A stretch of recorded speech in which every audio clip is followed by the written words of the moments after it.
12-year-old Jamal stares at Judge Eleanor Williams, his voice breaking. "You're my mom." The packed courtroom freezes. The white prosecutor drops his papers. A truth buried for 12 years erupts, shattering lives and threatening justice itself. Before we dive into this incredible story, I'd love to know where you're watching from today. Hit that like button if you've ever witnessed a moment that changed everything in an instant, and subscribe to join our community of truth seekers. Now let's discover how a young boy's desperate search for identity exposed corruption in the highest levels of the justice system. Jamal Davis woke up every morning to the smell of his grandmother Lucille's buttermilk biscuits. Their small two-bedroom apartment in East Baltimore wasn't much, but the walls displayed his academic certificates alongside photos of his grandmother beaming with pride. At 12 years old, Jamal already knew the value of education. It was his ticket out. "Education is something nobody can take from you," Grandma Lucille would say, her weathered hands smoothing his school uniform. She'd raised him since he was an infant, after his mother had supposedly died in childbirth. His father was listed as unknown on his birth certificate, a blank space that sometimes left a hollow feeling in Jamal's chest. Despite attending Douglas Elementary, an underfunded school in their predominantly black neighborhood, Jamal excelled. His math teacher, Mr. Washington, often gave him advanced problems when he finished his work early. Stars and planets fascinated him, and he dreamed of becoming an astrophysicist. During clear nights, he and Grandma Lucille would sit on their small balcony with a second-hand telescope, mapping constellations. "The universe doesn't care what color your skin is," Grandma Lucille told him. "But people down here sure do. You've got to be twice as good to get half as much. Remember that." Tuesday started like any other day. Jamal completed his morning math worksheet while Grandma Lucille packed his lunch. She seemed more tired than usual but waved off his concern. "Just these old bones complaining," she said, pressing a kiss to his forehead. "Now get to school before you're late." Those were the last words she ever spoke to him. When Jamal returned home that afternoon, he found their apartment door ajar. Inside, paramedics were loading a sheet-covered body onto a stretcher. His grandmother had suffered a massive heart attack while cleaning the apartment. The neighbors had called 911 when they heard a loud thump, but it was too late. Jamal stood frozen, his backpack sliding from his shoulder to the floor. His universe collapsed into a singularity of pain. Ms. Jenkins from next door held him as he sobbed, but nothing could fill the sudden void. Within hours, a social worker named Ms. Patel arrived. With sympathetic eyes, she explained that with no known relatives, Jamal would become a ward of the state. "We'll need to place you in emergency foster care while we search for any family members," she explained, helping him pack a small suitcase. Through his grief, Jamal managed to slip his grandmother's Bible and a bundle of old letters he'd occasionally seen her reading into his backpack. Something told him these might be important. The Thompson family lived in Roland Park, an affluent neighborhood with manicured lawns and luxury cars.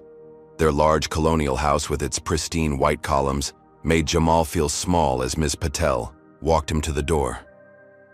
"We don't usually take emergency placements," Mrs. Thompson said, eyeing Jamal's worn suitcase. "But Richard said it would look good for his firm's community outreach program." Mr. Thompson, a corporate attorney with silver-streaked hair, shook Jamal's hand firmly. "We have rules in this house, young man. Follow them, and you'll do fine." Their twin daughters, Ashley and Amber, both 14, barely glanced at Jamal before returning to their phones. The guest room where they placed him was larger than his entire bedroom at home, with an emptiness that echoed his loss. That night, alone in the unfamiliar room, Jamal carefully examined his grandmother's letters. Most were standard correspondence, but several caught his attention. They were from someone named Clara, dating back 12 years. One phrase appeared repeatedly: "The secret must be kept for his safety. There are powerful people who would destroy him if they knew." School the next day brought new challenges. Roland Park Academy's pristine hallways and state-of-the-art facilities were a stark contrast to Douglas Elementary. Students stared as Mrs. Thompson introduced him to his 7th grade teacher, Mrs. Whitfield. "He's our foster child, Mrs. Thompson explained, emphasizing the word foster as if to make clear he wasn't really part of their family. He's only with us temporarily. Mrs. Whitfield's smile tightened. Well, we'll see where he fits academically. Our standards are quite rigorous. When Jamal aced the placement test, Mrs. Whitfield's eyebrows rose. Did someone help you with this? She asked, scanning the perfect score. No, ma'am, Jamal replied quietly. Well, we'll see how you perform on daily assignments. The microaggressions continued throughout the week. Students asked if he was on scholarship. Teachers expressed surprise at his articulate answers, and during lunch, he sat alone while others whispered and glanced his way. At the Thompson house, rules multiplied. Jamal had to remove his shoes. Before entering, couldn't listen to that kind of music, and had an earlier bedtime than the twins despite being only 2 years younger. When Ashley left dishes in the sink, she received a gentle reminder. When Jamal did the same, Mr. Thompson lectured him about respecting other people's property. The breaking point came 2 weeks after his arrival. During advanced math class, Jason Whitaker, Mrs. Whitfield's son, claimed his expensive graphing calculator was missing. His accusing eyes immediately landed on Jamal. It was right here, and now it's gone, Jason announced loudly. And we all know who needs one and can't afford it. Despite Jamal's protests of innocence, Mrs. Whitfield marched him to the principal's office. The calculator was nowhere to be found in his backpack or locker, but Principal Hargrove still called the Thompsons. That evening, Mr. Thompson towered over him in the living room. We welcomed you into our home, and this is how you repay us? By stealing? I didn't take anything, Jamal insisted, fighting back tears. Don't lie to me, boy, Mr. Thompson snapped. People like you never appreciate opportunities given to them. The words, people like you, hung in the air, their meaning unmistakable. Alone in his room later, Jamal carefully reread his grandmother's letters, searching for clues about the secret that could change everything. Tomorrow, he would begin his investigation. Something told him his future depended on uncovering the truth buried in his past. Life at the Thompson household became increasingly unbearable following the calculator incident. Jamal felt the weight of their suspicion with every glance, every tightened smile, every locked drawer. Mr. Thompson established new house rules that applied mysteriously only to him. No access to computers without supervision, bedroom door remaining open at all times, and daily backpack checks. It's for everyone's safety, Mrs. Thompson explained with a thin smile that never reached her eyes. Trust needs to be earned. Breakfast became a silent affair. The twins would chat about their extracurricular activities while Jamal ate quickly, feeling like an intruder. When Ashley needed $20 for a school trip, Mrs. Thompson opened her purse without hesitation. When Jamal mentioned needing $5 for a science worksheet, Mr. Thompson launched into a lecture about financial responsibility and made him do yard work to earn it. School offered no sanctuary. Roland Park Academy's hallways seemed designed to make Jamal feel his otherness. Students wore designer clothes and carried the latest technology, casually discussing family vacations to Europe and summer homes on the coast. Mrs. Whitfield's math class became daily psychological warfare. Despite consistently producing correct answers, she would question his methods. "Where did you learn to solve equations this way?" she asked with narrowed eyes after he used an efficient technique Mr. Washington had taught him. "My previous teacher showed me," Jamal replied. "Well, in this classroom, we follow the textbook method," she snapped, marking his correct answer as incomplete. Jason Whitaker and his friends made a game of accidentally bumping into Jamal in the hallway, knocking his books to the floor. "Watch where you're going, scholarship," they'd sneer, though he wasn't even on scholarship. The sole bright spot appeared in the form of Ms. Rivera, the school counselor. A young Latina woman with warm eyes, she noticed Jamal sitting alone in the library during lunch period, working through advanced calculus problems for fun. "That's college-level work," she remarked, sitting across from him. "Where did you learn that?" For the first time in weeks, someone actually wanted to hear what he had to say. Ms. Rivera listened as he explained his love for mathematics and astronomy, his dreams of studying astrophysics, and his struggles adjusting to Roland Park. "Your mathematical thinking is exceptional," she said. "Have you considered the academic competition next month?" Winners receive mentorship with university professors. A flicker of hope ignited in Jamal, but reality quickly extinguished it. The Thompsons probably wouldn't drive me to practices. Ms. Rivera frowned. Let me speak with them. This is an incredible opportunity. True to her word, she called the Thompsons that evening. Jamal overheard Mrs. Thompson's response from the kitchen. We're concerned about his character issues. Yes, the alleged theft. We can't in good conscience support extracurricular activities until we see behavioral improvement. The calculator incident escalated the following week. Jason miraculously found his device in the gym locker room, claiming Jamal must have hidden it there. Despite the lack of evidence or witnesses, Principal Hargrove scheduled a disciplinary hearing. This is a serious accusation, he told Jamal sternly.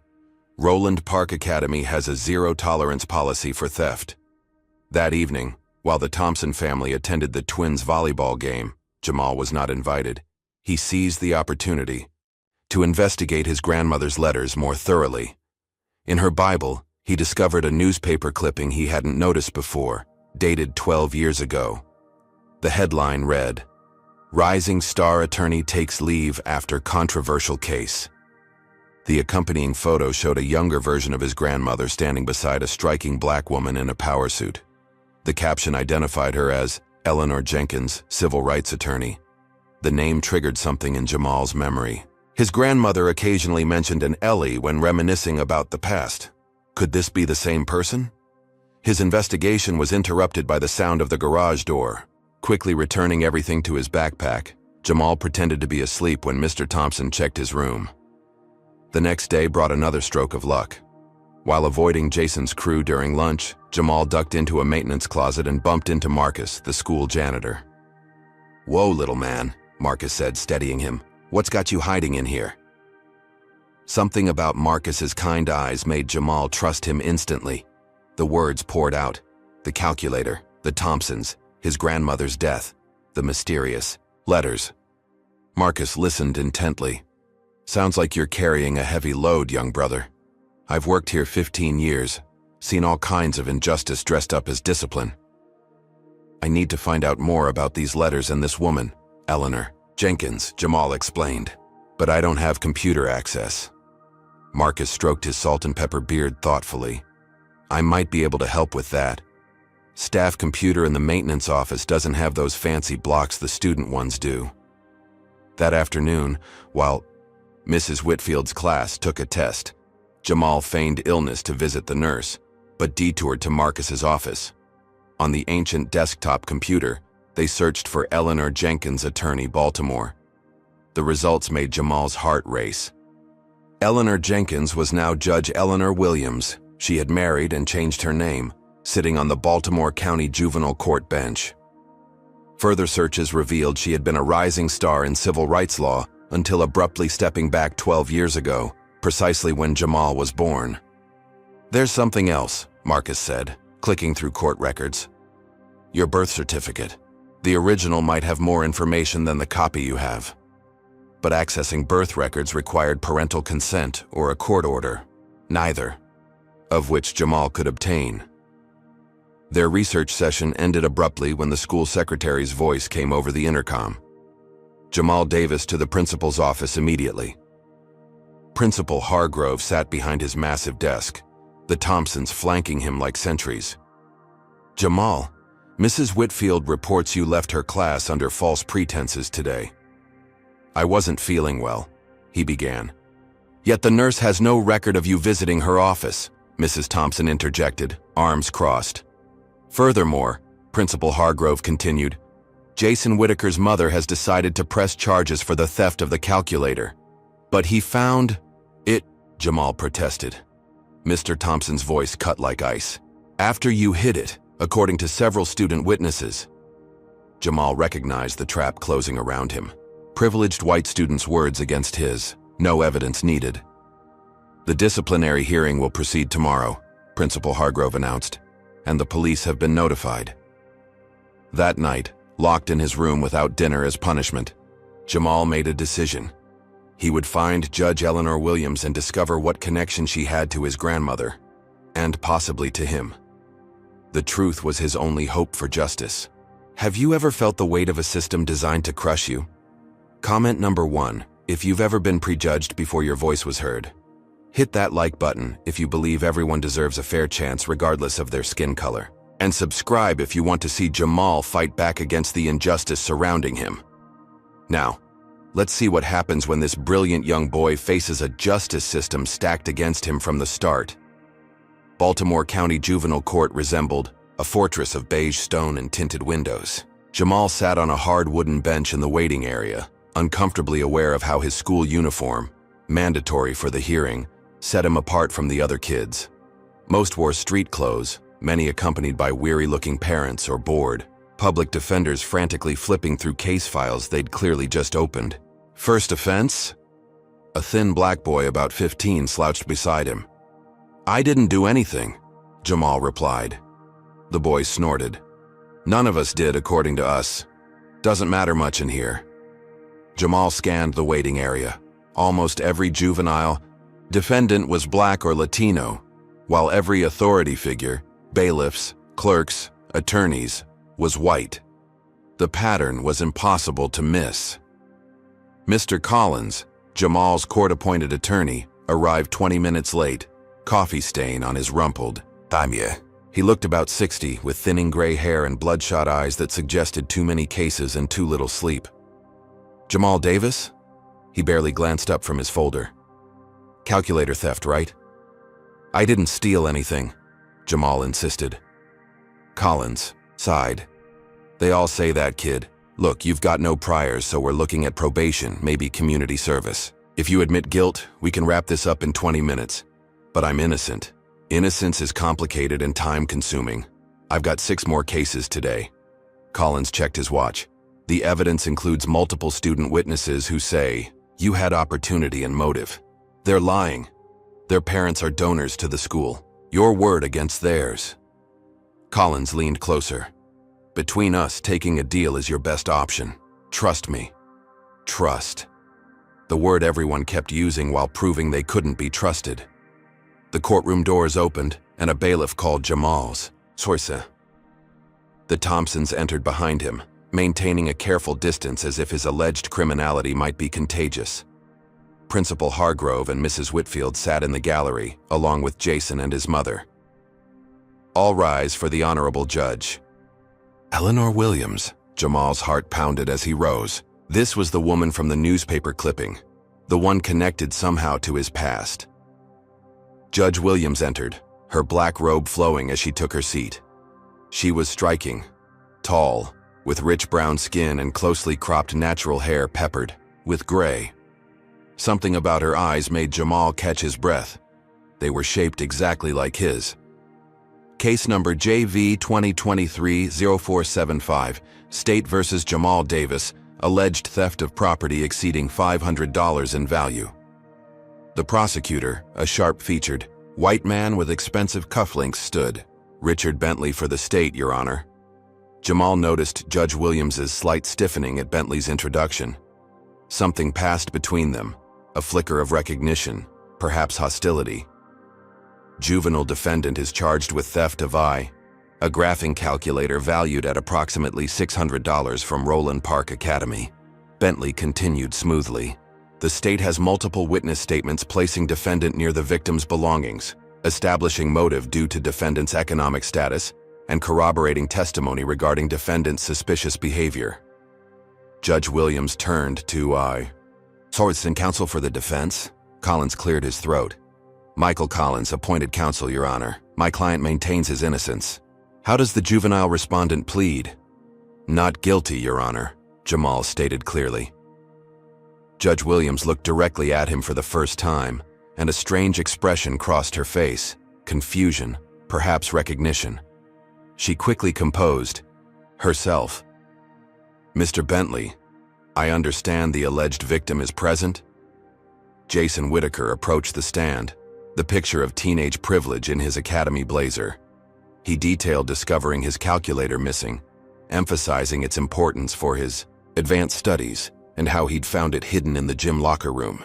"And why do you believe Mr. Davis took it?" Judge Williams asked. "Well, everyone knows he can't afford one," Jason replied with practiced sympathy, and he was sitting next to me in class. Collins's cross-examination was perfunctory, barely challenging Jason's timeline or logic. When Mrs. Whitfield testified about Jamal's suspicious behavior and academic irregularities, Judge Williams leaned forward. "Could you elaborate on these irregularities, Mrs. Whitfield?" "He performs at levels inconsistent with his previous schooling," she replied. "It raises questions about how he achieves these results." "So his academic excellence is evidence of dishonesty?" Judge Williams asked, one eyebrow raised. Mrs. Whitfield flushed. "I simply find it unusual, Your Honor." As the hearing progressed, Jamal felt increasingly hopeless. The narrative was crafted perfectly.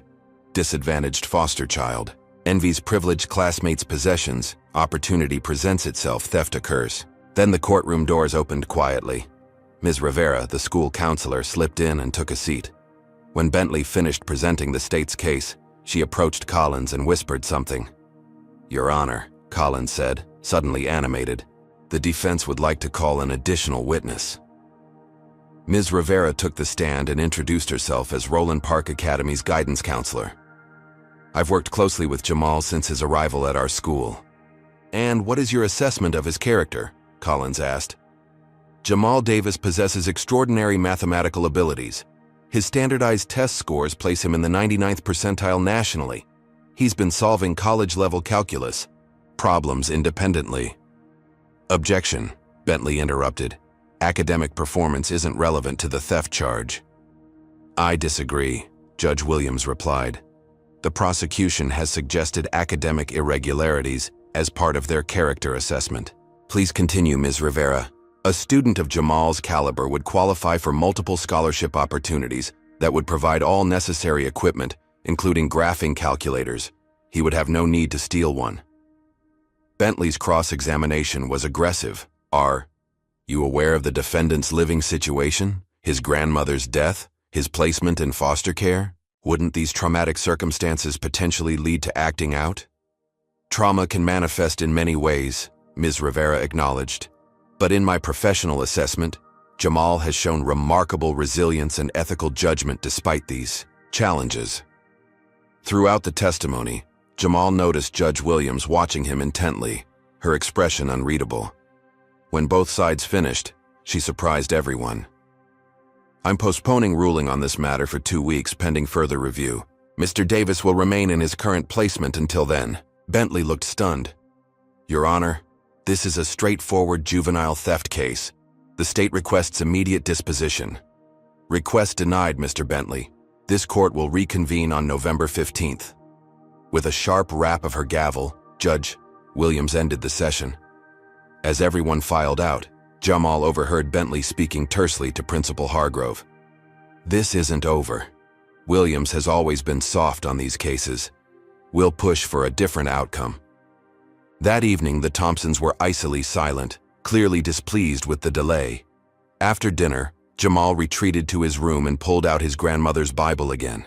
This time, he noticed something he'd missed, a small newspaper clipping, folded into the binding. The headline read, "Jenkins withdraws from corruption investigation against prominent donor." The article, dated 12 years ago, mentioned Eleanor Jenkins stepping away from a high-profile case against political donors just before announcing her departure from her law firm. The name of one donor caught Jamal's eye, Richard Bentley Sr., father of the current district attorney. The pieces were starting to fit together, forming a picture Jamal could barely comprehend. Something connected him to Judge Williams, to Bentley, to events 12 years ago that still echoed today. "Would you have the courage to search for the truth if it might turn your world upside down?" Comment number 1, if you think Jamal should continue investigating his past. Or number 2, if he should focus only on clearing his name. Like this video if you've ever discovered a secret that changed everything. Subscribe for the next part of this incredible journey as Jamal digs deeper into the mystery surrounding his birth and the powerful forces that might be working to keep him from the truth. The following morning, Jamal arrived at school early with one mission: find Marcus. He located the janitor in the maintenance room, organizing cleaning supplies. "I need your help again," Jamal said. glancing over his shoulder to ensure no one overheard. I think Judge Williams and DA Bentley are connected to my past somehow. Marcus's expression grew serious. That's playing with fire, young blood. Bentley's got serious pull in this town. I don't have a choice. No one believes I'm innocent except Ms. Rivera, and even she can't stop what's happening. Marcus sighed, closing the supply closet. Meet me at lunch. I've got a 30-minute break. We can use the computer again. The morning dragged as Jamal endured sideways glances from classmates who now viewed him as the thief awaiting sentencing. In Mrs. Whitfield's class, she randomly selected him for extra scrutiny, checking his work for errors that weren't there. "Your methods are unorthodox," she commented, frowning at his elegant solution to a complex equation. "Are you certain you're not taking shortcuts?" "I just see patterns differently," Jamal replied, keeping his voice level despite the implied accusation. At lunch, he slipped away to the maintenance office where Marcus was already searching online records. "I started digging into Judge Williams's background," Marcus explained, turning the monitor toward Jamal. "She was a rising star at Jenkins, Harrington and Associates, specializing in civil rights cases. 12 years ago, she was leading an investigation into political corruption involving campaign donations." "Right when I was born," Jamal noted. "Exactly. Then suddenly she withdraws from the case, takes a leave of absence, and later resurfaces as Eleanor Williams. She married some doctor who died a few years back but kept his name professionally. What about her personal life?" Marcus clicked through several news articles. "Not much here. Wait, this is interesting. Society page from 12 years ago mentions her canceling her engagement to Dr. Williams because of a personal tragedy. No details." Jamal leaned closer. "Can we find birth records from that time?" "Those aren't public, but..." Marcus typed rapidly. "Hospital press releases sometimes mention births.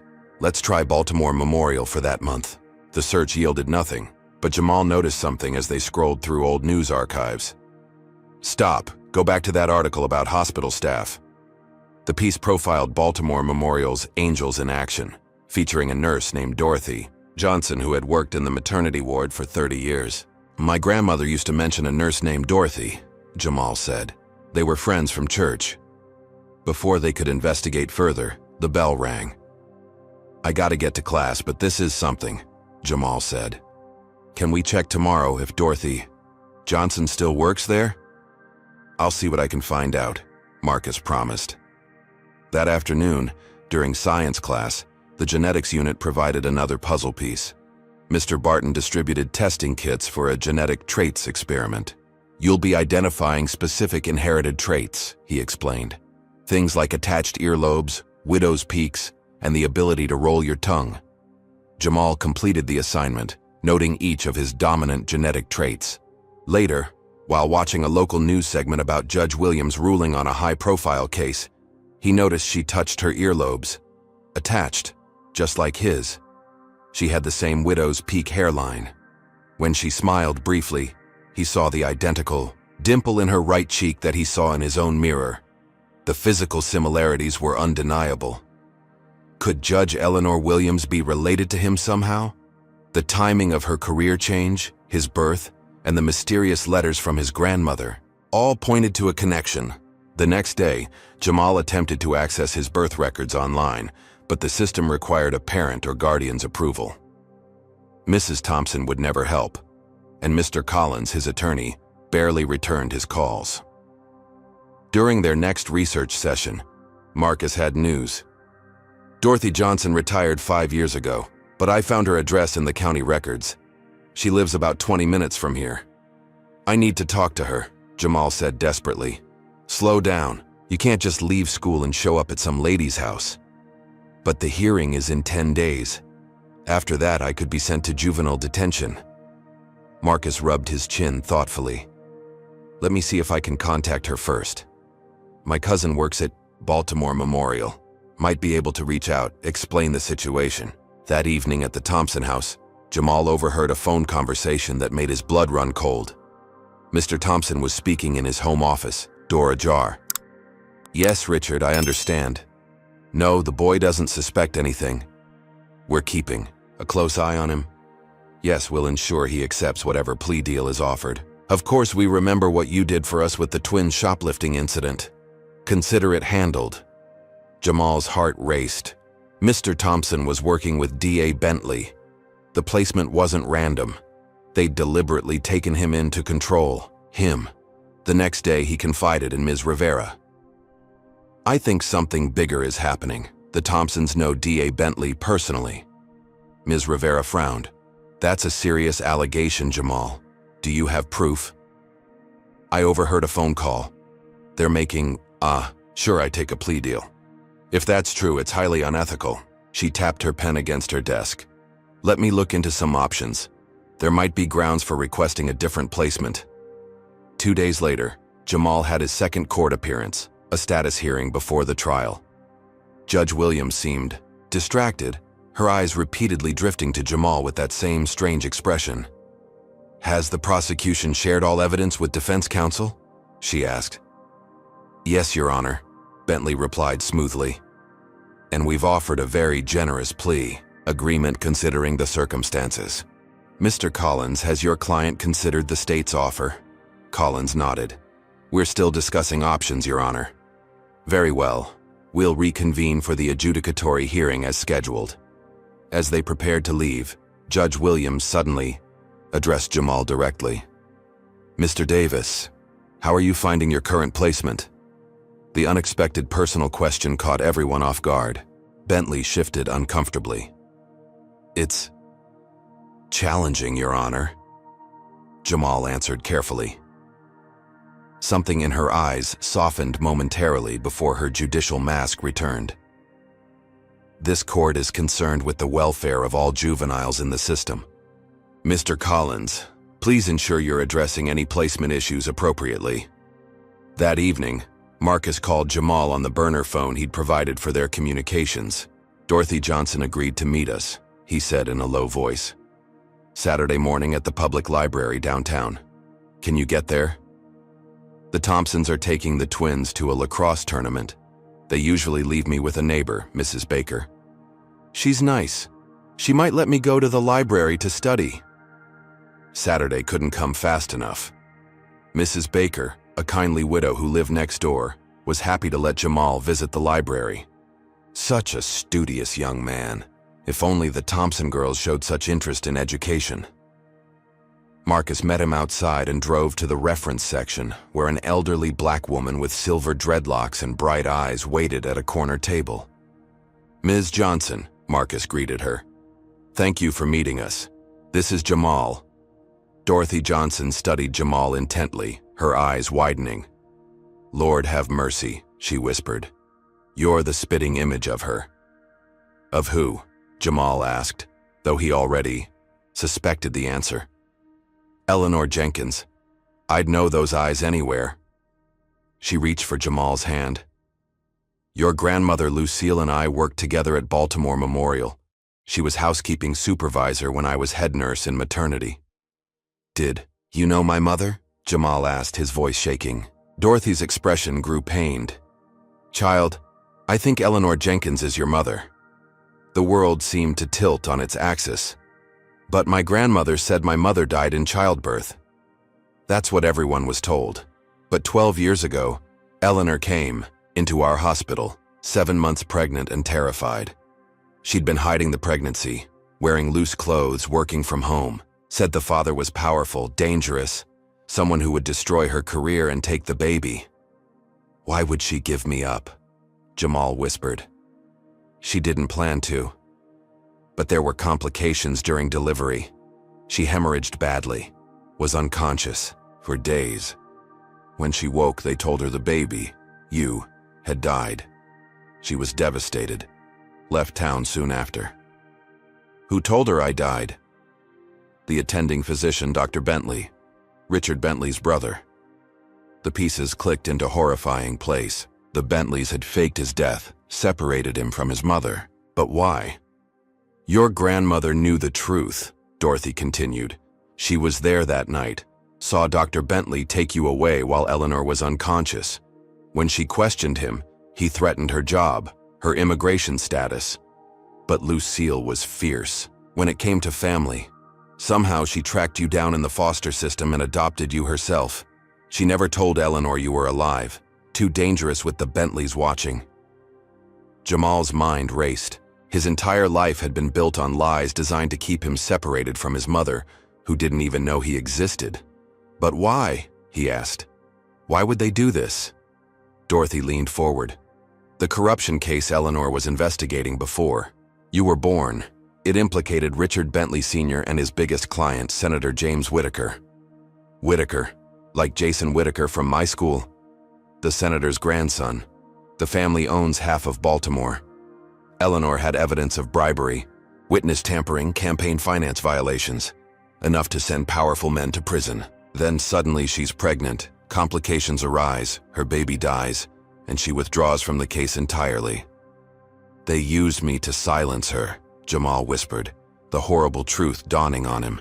And now, by terrible coincidence or fate, you've appeared in her courtroom, Marcus added. No wonder Bentley Jr. is pushing so hard on a simple theft case. If you and Judge Williams discover the truth, we expose a 12-year conspiracy, Jamal finished. As they left the library, Jamal felt both lighter with truth and heavier with purpose. His mother was alive. She was Judge Eleanor Williams, and she had no idea her son was standing in her courtroom. The revelation about Judge Williams being his mother changed everything for Jamal. As he returned to the Thompson house, his mind raced with possibilities and dangers. The people who had orchestrated this deception 12 years ago were still in positions of power, and now he was directly in their sights. Monday morning brought the first counterattack.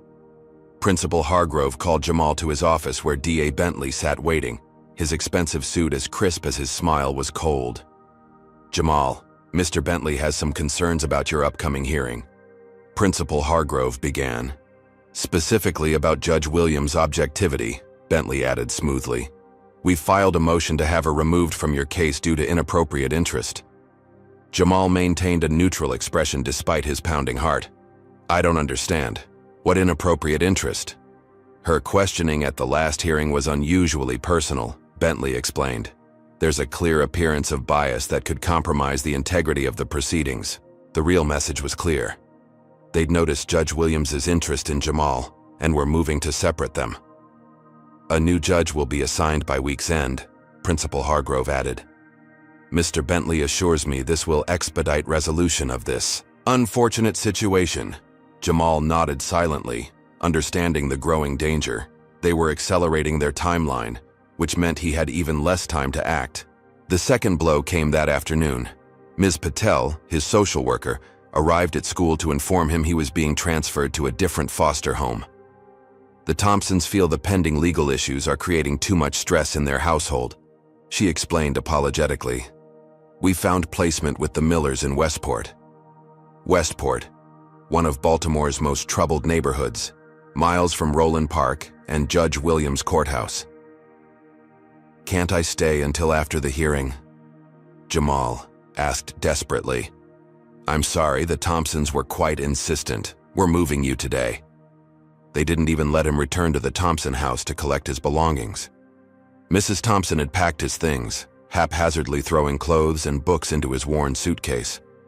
With growing horror, Jamal realized his backpack containing his grandmother's letters and Bible was missing. Where's my backpack? He demanded. It has important personal items. Mrs. Thompson shrugged. It wasn't in your room. Perhaps you left it at school. Jamal knew better. The backpack had been under his bed that morning. They had deliberately kept it.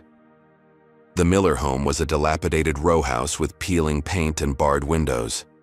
Inside, the smell of cigarettes and mildew permeated everything.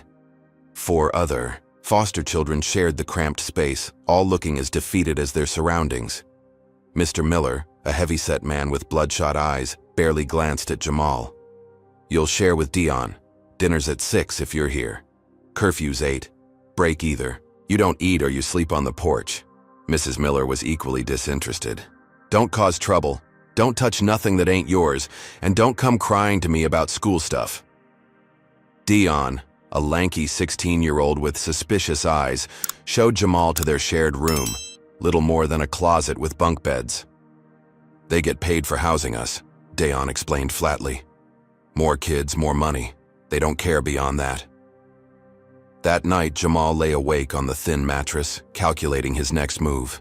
He needed to contact Marcus, recover his grandmother's documents, and somehow get word to Judge Williams before she was removed from his case. Morning brought another setback. The Miller's address was in a different school district. He would be transferred to Westport High immediately. "But I have an ongoing case connected to Roland Park Academy," Jamal protested. Mrs. Miller shrugged. "Not my problem. You go where the district says." His first day at Westport High was a brutal adjustment. The building was decaying, with outdated textbooks and overwhelmed teachers. Metal detectors and security guards created an atmosphere more like a prison than a school. In math class, when Jamal correctly solved an equation, the teacher accused him of showing off. During lunch, he was approached by a group of older boys led by a tall teenager with a scar across his jawline. "You the new kid staying with the Millers," the leader stated, not asking. "I'm Quan. This is my territory." "I'm not looking for trouble," Jamal said quietly. "Trouble already found you," Quan replied. "See, Dayan owes me.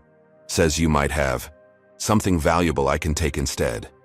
Jamal realized with sinking clarity that his placement with the Millers, his roommate Dion, none of it was coincidental. The systematic dismantling of his support system continued. After school, he borrowed a student's phone to call Marcus, only to receive devastating news. "They fired me this morning," Marcus said, his voice tight with anger. "Claimed budget cuts, but the principal made it clear someone complained about me spending too much time with a problem student." "This is my fault," Jamal said, guilt washing over him. "No, young blood. This is on them. But listen, they're isolating you for a reason. They're scared of what we know. What should I do?" "Lay low for now. I'm still working my connections. And Jamal, be careful. These people play for keeps." The warning proved prophetic. The next morning, Ms. Rivera called Jamal's new school, requesting to speak with him regarding his ongoing case. The school secretary took a message, but never delivered it. Jamal only learned about it when he overheard the principal on the phone. "Yes, Mr. Bentley, I understand completely. No, the counselor from Roland Park did not speak with him. Of course, we know the importance of maintaining appropriate boundaries with students under investigation. Even Ms. Rivera was being blocked from contacting him." The news tightened further when Mrs. Miller announced that due to his legal issues, Jamal would no longer be permitted to leave the house except for school. "Direct orders from your social worker," she claimed unconvincingly. 3 days into his new placement, Jamal learned from the local news that Judge Williams had been officially removed from his case, with Judge Harold Montgomery taking over, a judge known for his harsh sentencing of juvenile offenders. That same evening, walking home from school, Jamal was cornered by Quan and his crew in an alley. "Time's up on Dayan's debt," Quan announced, cracking his knuckles. "Since you got nothing worth taking, we'll take it out another way." The beating was swift and merciless. 5 against 1, they left Jamal crumpled on the pavement, ribs bruised, eye swollen shut, lips split and bleeding. A passerby called an ambulance, and Jamal lost consciousness on the way to Baltimore Memorial Hospital. He awoke to bright lights and the steady beep of monitors. A nurse checked his vitals, explaining he had 3 broken ribs, a concussion, and numerous contusions. "Anyone we should call, sweetheart?" she asked gently. Through his one good eye, Jamal noticed her name tag. Patrice Johnson. "Are you related to Dorothy Johnson?" he asked weakly. The nurse's eyes widened slightly. "She's my aunt. How do you know her?" "Please tell her Jamal Davis is here. She'll understand." Hours later, drifting in and out of consciousness, Jamal became aware of someone entering his room. Keeping his eyes closed, he listened. "This is insanity, Richard." A woman's voice, tense with anger. "A 12-year-old boy beaten half to death? What kind of animals are you working with?" "I assure you, Eleanor, I had nothing to do with the assault." Bentley's voice, smooth as always. "Street violence happens in that neighborhood. It's unfortunate the boy was placed there. After you engineered his removal from his previous home, And my courtroom. Don't insult my intelligence. Judge Williams. His mother. So close, yet unable to recognize him as her son. You're becoming emotionally involved in a routine juvenile case, Bentley replied. It raises questions. Questions about what? My fitness as a judge? Or something else you're afraid I'll discover? We have history, Eleanor. Things best left in the past. Like the corruption case I was building against your father, the one I abandoned after. Her voice broke slightly. After she believed her baby died, Jamal silently completed. Life gives us tragedies and choices, Bentley said softly. You made yours. Don't reopen old wounds. Get out, she replied, voice glacial. And understand this. If anything else happens to this boy, I will personally reopen every case, every investigation, every stone your family has tried to bury. After Bentley left, Jamal felt a gentle hand on his forehead. Judge Williams stood beside his bed, studying his face with a puzzled expression. Something stirred in her eyes, recognition fighting through years of deception. Who are you, Jamal Davis? She whispered. Why do I feel like I know you? She left moments later, called away by a message on her phone. Jamal opened his eyes fully, tears streaming down his face. So close to the truth, yet still separated by the powerful web of lies around them. The hospital called social services to report his injuries, triggering an investigation into the Miller home. With no foster families immediately available, Jamal was told he would be transferred to a juvenile group home upon discharge, effectively a detention center without the formal charges. That evening, as he drifted in and out of sleep, his hospital room door opened again. This time, it was Dorothy, Johnson, and Marcus. Child, what have they done to you? Dorothy whispered, touching his bruised face gently. They're making sure I can't tell Judge Williams the truth, Jamal replied weakly. Marcus leaned in. We don't have much time. Dorothy contacted her niece who works here. Judge Williams has been asking questions about you, pulling records. Bentley's getting desperate, Dorothy added. He visited your social worker personally to expedite your transfer to the group home. Once you're there, they'll restrict all visitors, all communication, Marcus explained. It's now or never, Jamal. What can I do? I'm trapped here. Dorothy reached into her purse, removing folded papers. I found copies of some of your grandmother's letters. She sent them to me for safekeeping years ago in case anything happened to her. Jamal scanned the letters, finding confirmation of everything Dorothy had told him. His mother was Eleanor Jenkins, now Judge Williams.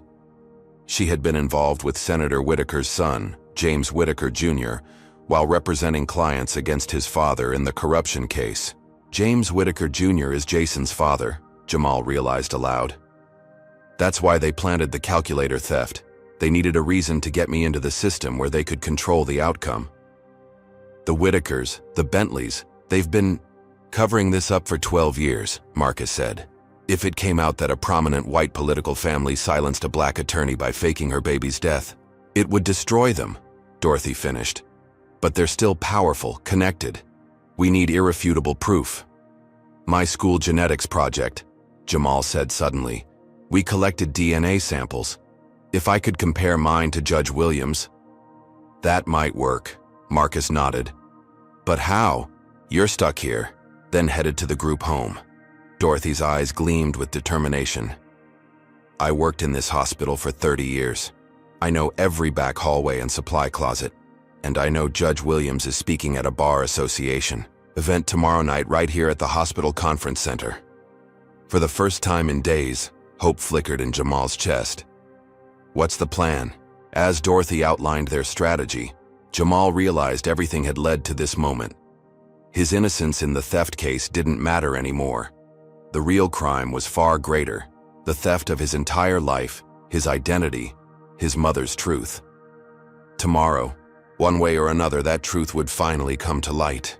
Would you sacrifice everything to uncover a truth that could destroy powerful people? Comment number 1, if you believe Jamal should risk everything to expose this conspiracy, or number 2, if the danger is too great. Hit that like button if, You've ever had to make an impossible choice when all the odds were stacked against you? Subscribe to find out if Jamal will finally reunite with the mother who never knew he survived. Now, let's see how our brave young hero faces his darkest hour. The hospital room felt like a prison cell as Jamal awaited discharge the next morning. Every breath sent pain shooting through his broken ribs, and his swollen eye had barely improved. The social worker assigned to his case, a stern woman named Ms. Greer who had replaced Ms. Patel without explanation, stood by the door checking her watch impatiently. "The intake at Midway Youth Center is at noon," she informed him coldly. "We need to leave in 20 minutes. Midway Youth Center, the facility's sanitized name barely disguised its true nature as a detention center for at-risk youth. Once there, Jamal would have no freedom, no access to outside communication, no way to reach Judge Williams before his hearing with Judge Montgomery in 4 days. A nurse entered with discharge papers and medication instructions. "He'll need these pain relievers every 6 hours, she explained, placing a small bag of pills on the bedside table. "And the ribs need at least 6 weeks to heal properly." "The center has medical staff," Ms. Greer replied dismissively. As the nurse helped Jamal change into the clothes provided by social services, plain gray sweatpants and a t-shirt, she whispered, "Bathroom break before you go. It's a long ride to Midway."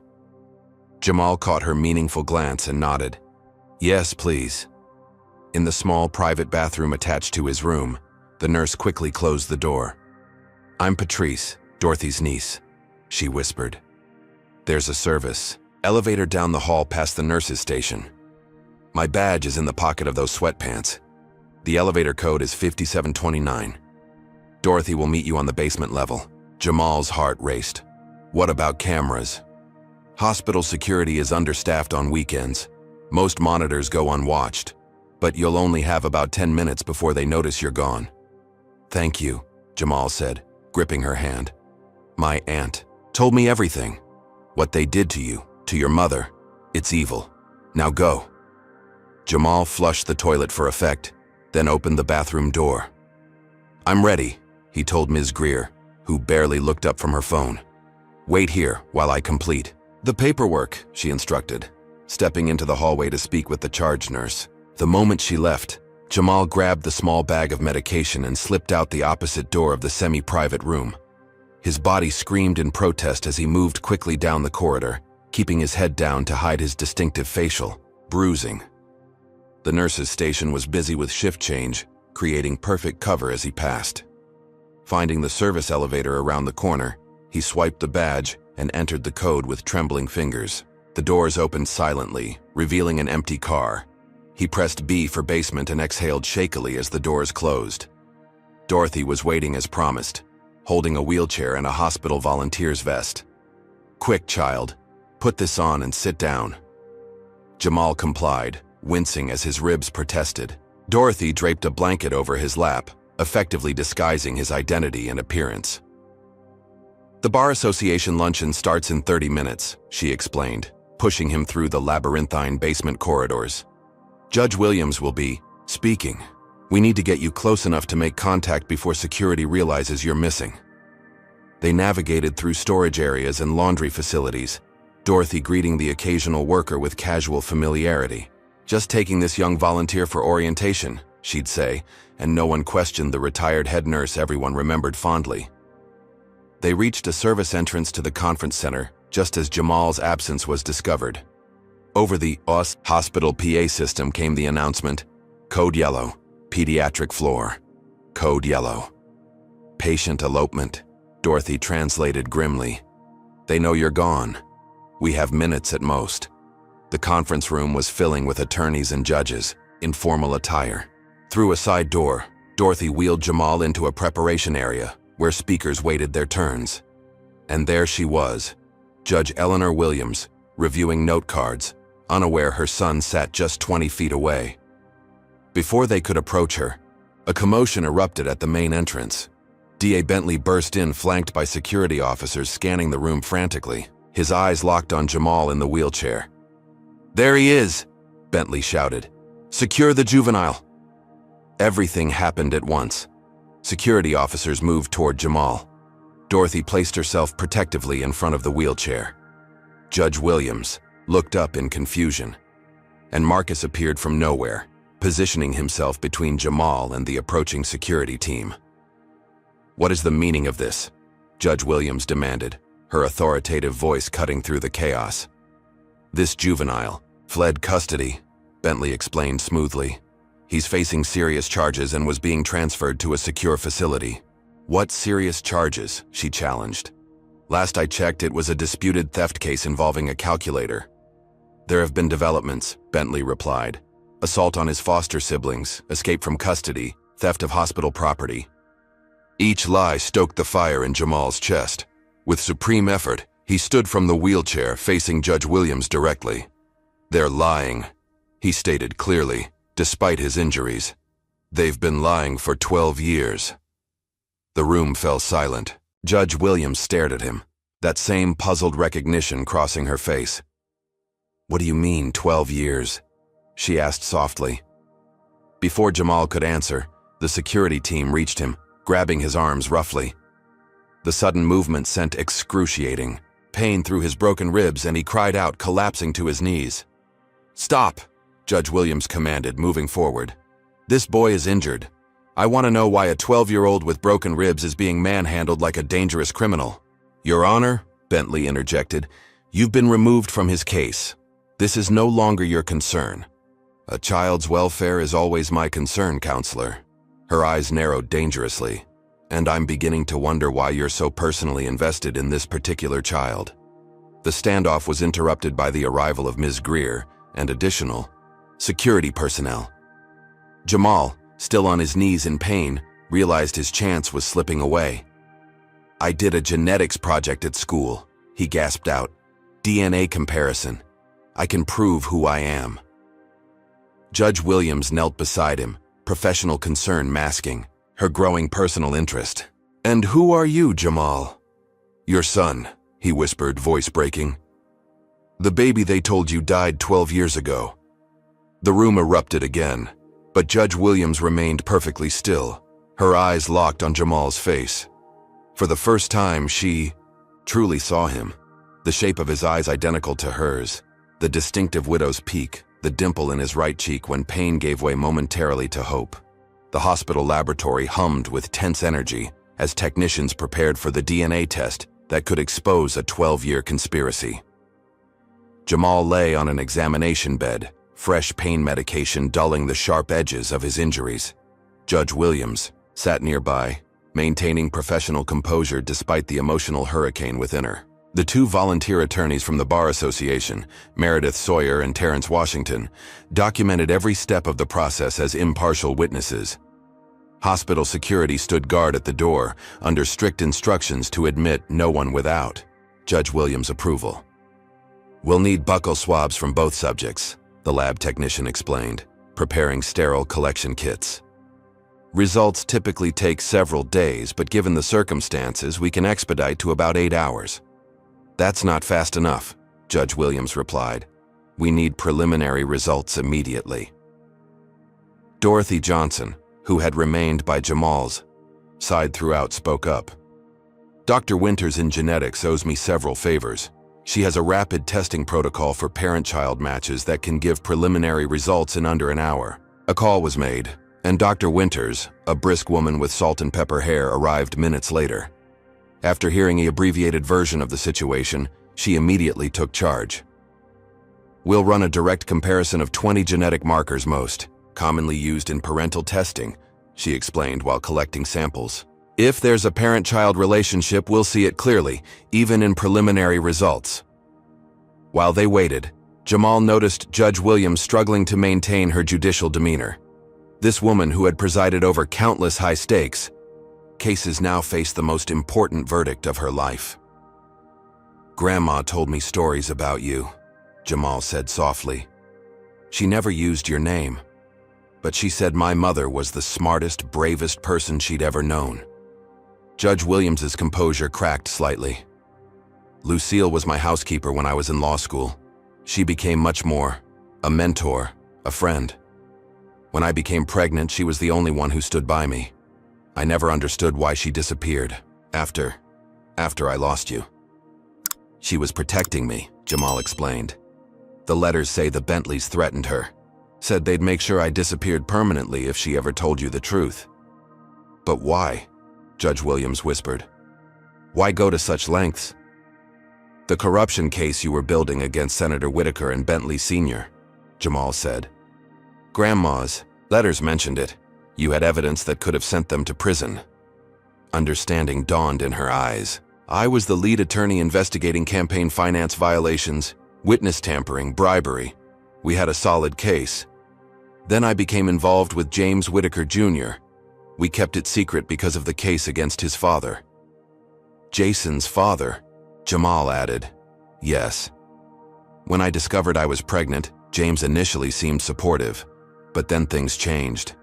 He became distant, started making comments about how damaging the scandal would be to his family name, to his political future. Then you had complications during delivery, Jamal continued, piecing together the narrative from his grandmother's letters. Severe hemorrhaging. I lost consciousness. When I woke days later, Dr. Bentley, Richard's brother, told me you hadn't survived. Her voice broke. I never even got to hold you properly to say goodbye. The Bentleys and Whitakers worked together, Jamal concluded. They used your grief to force you to abandon the corruption case. And it worked, she admitted, shame coloring her voice. I was destroyed. Couldn't function, let alone continue a complex legal battle. I withdrew from the case, took a leave of absence. By the time I returned to law practice, the statute of limitations had expired on many of the charges. Before they could continue, Dr. Winters returned, tablet in hand, her expression carefully neutral. I have preliminary results, she announced. The room fell silent. Judge Williams stood, visibly bracing herself. The genetic markers indicate a 99.9997% probability of a mother-child relationship between the two subjects, Dr. Winters stated clinically. In layman's terms, Judge Williams is unquestionably Jamal's biological mother. Though they had both known it instinctively, the scientific confirmation released something in both of them. Judge Williams moved to Jamal's bedside, gathering him, gently in her arms, mindful of his injuries. 12 years of separation collapsed in that embrace, tears flowing freely from both. The moment was interrupted by commotion outside the lab. Raised voices. Then the door burst open despite the security guard's efforts. James Whitaker Jr. entered, followed by D.A. Bentley and a man in an expensive suit who introduced himself as counsel for the Whitaker family. This unauthorized testing must cease immediately, the attorney announced. We're filing for an emergency injunction. James Whitaker Jr., the spitting image of his son Jason but with cold, calculating eyes, focused on Judge Williams. Eleanor, this has gone far enough. You're distressed, clearly not thinking rationally. Judge Williams straightened to her full height, one hand still protectively on Jamal's shoulder. The DNA results are already confirmed, James. This is our son, the child your family made me believe died at birth. That's a serious allegation without evidence, D.A. Bentley interjected smoothly. We have evidence, Dorothy countered, producing copies of Lucille's letters. Written documentation of the conspiracy, testimonial evidence from hospital staff who were pressured into silence, and now DNA confirmation. James Whitaker Jr.'s facade cracked slightly. Whatever you think happened 12 years ago is irrelevant. Now, the boy has been raised in a different life. My father is a United States Senator. My family name. Is that all you care about? Judge Williams interrupted, her voice dangerously quiet. Your precious family name? While our son was being beaten in foster care? While he was facing false criminal charges orchestrated by your family? I knew nothing about any of that, James protested weakly. But you knew he existed, she pressed. You knew our son lived while I grieved an empty grave. His silence was damning. The Whitaker attorney stepped forward. Judge Williams, I'm authorized to offer a generous settlement in exchange for your discretion in this matter. The Whitaker family is prepared to provide for the boy's education, future needs. His name is Jamal, she cut in coldly. And he's not a matter to be settled. He's a child who was stolen from his mother as part of a criminal conspiracy. During this confrontation, Jamal noticed Marcus slip into the lab through a side door. He carried a laptop and a determined expression. "Your Honor," Marcus called out, "I have something everyone needs to see." All eyes turned to him as he set up the laptop. "I've been gathering evidence since Jamal first suspected the connection. After I was fired, I didn't stop. I have security footage from 12 years ago, hospital records that were supposedly lost, and financial transfers between the Bentley and Whitaker families to key hospital administrators the week of Jamal's birth." "How did you access those records?" DA Bentley demanded. "I have friends in hospital IT," Marcus replied simply. "People who've watched the Bentley family use their medical connections to manipulate the system for years." He turned the screen toward the room, showing surveillance footage dated 12 years earlier. The grainy video clearly showed Dr. Bentley carrying a newborn from the delivery room, while nurses tended to an unconscious Eleanor Jenkins. Instead of taking the baby to the nursery, he entered a private office where James Whitaker Jr. waited. "You recorded my son's birth?" James sputtered. "No, the hospital's security system did," Marcus corrected. "These archives were supposedly purged, but hospital IT keeps backup servers off-site. Your family missed that detail." The video continued, showing Dr. Bentley handing the infant to a nurse who wasn't wearing hospital identification. Later footage showed Lucille Davis confronting Dr. Bentley, his threatening gestures unmistakable even without audio. "There's more," Marcus continued, pulling up financial records. Transfers from Whitaker Foundation accounts to Dr. Bentley personally, to the adoption agency that briefly had custody of Jamal before Lucille intervened, and to hospital administrators who certified the false death certificate. The atmosphere in the room shifted palpably. What had been allegations now had concrete evidence backing them: video, financial records, medical documentation. Attorney Washington, one of the Bar Association witnesses, spoke up. "As an officer of the court witnessing this evidence, I'm obligated to report potential federal crimes including kidnapping, fraud, falsification of medical records, and conspiracy." His colleague, Attorney Sawyer, nodded in agreement. The statute of limitations hasn't expired on most of these offenses, particularly the ongoing conspiracy to conceal the original crimes. James Whitaker Jr.'s face had gone ashen. DA Bentley was frantically texting on his phone. Their attorney looked increasingly uncomfortable. "We should discuss this privately," the Whitaker attorney suggested weakly. "There will be no more privacy." "No more secrets," Judge Williams declared. 12 years of my son's life were stolen.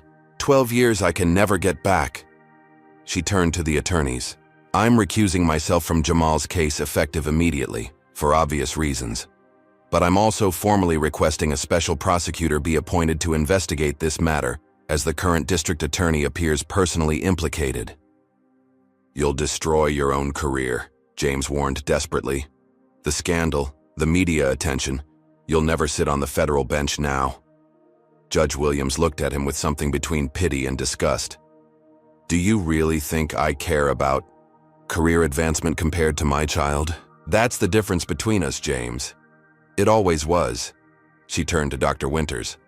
"I need the official DNA results documented and filed with the court immediately, and I'll need multiple certified copies." Within hours, the hospital conference room had been transformed into an impromptu command center. The chief judge of the circuit court had been briefed and had appointed a special prosecutor. FBI agents arrived to secure evidence and take initial statements. Hospital security kept growing media presence at bay as rumors began circulating. Through it all, Jamal remained at the center of a storm he had helped create.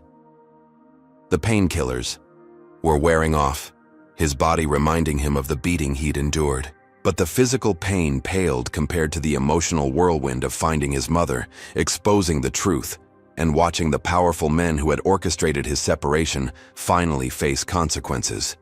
When things quieted momentarily, Judge Williams, no longer his judge but now officially his mother, sat beside his hospital bed. "There's so much I've missed," she said softly. "Your first steps, first words, school achievements. We have time now. Jamal replied. If you want me? The question, vulnerable, uncertain, broke her heart anew. Want you? Jamal, I have dreamed about you every night for 12 years. I've imagined what you might look like, what your voice might sound like. The real you is more perfect than anything I could have imagined. As evening fell, social services arrived. Not Ms. Greer, but her supervisor, looking deeply troubled by the unfolding scandal.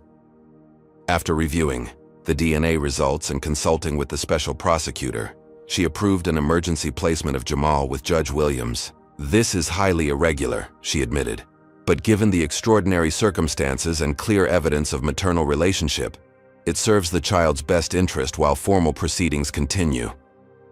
For the first time since his grandmother's death, Jamal felt safe. As he drifted to sleep in his hospital room that night, his mother keeping vigil beside him.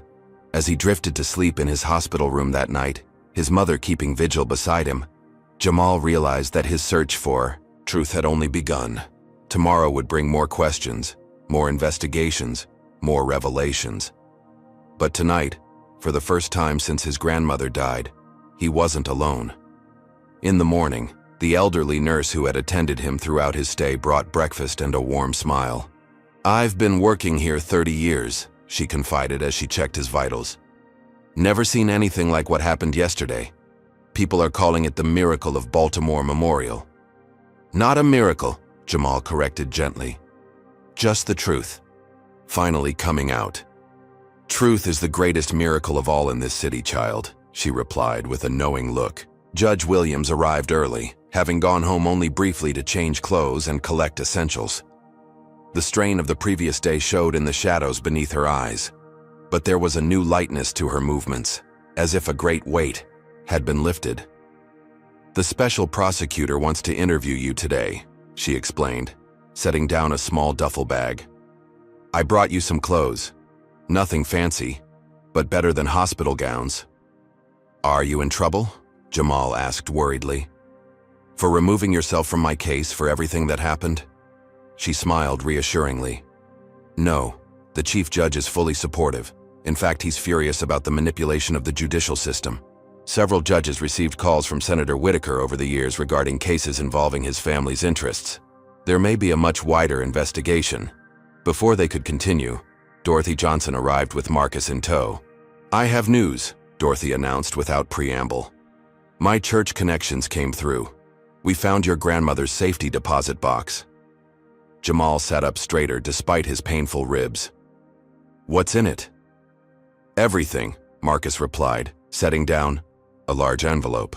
Lucille Davis was smarter than any of them realized. She kept duplicates of all evidence in a bank box under her church's name, with instructions that it be opened in the event of her death if anything happened to you. Judge Williams helped Jamal open the envelope. Inside were meticulously organized documents, original letters between Lucille and Clara, Dorothy's sister who had worked in hospital records, photographs of baby Jamal with timestamps contradicting the official death certificate, a journal detailing Lucille's observations and conversations, and most damning of all, a recorded conversation between Dr. Bentley and James Whitaker Jr., discussing the arrangement to declare the baby deceased. Grandma recorded them? Jamal asked incredulously. She cleaned Dr. Bentley's office every evening, Dorothy explained. Must have left her recorder running one night when they thought the building was empty.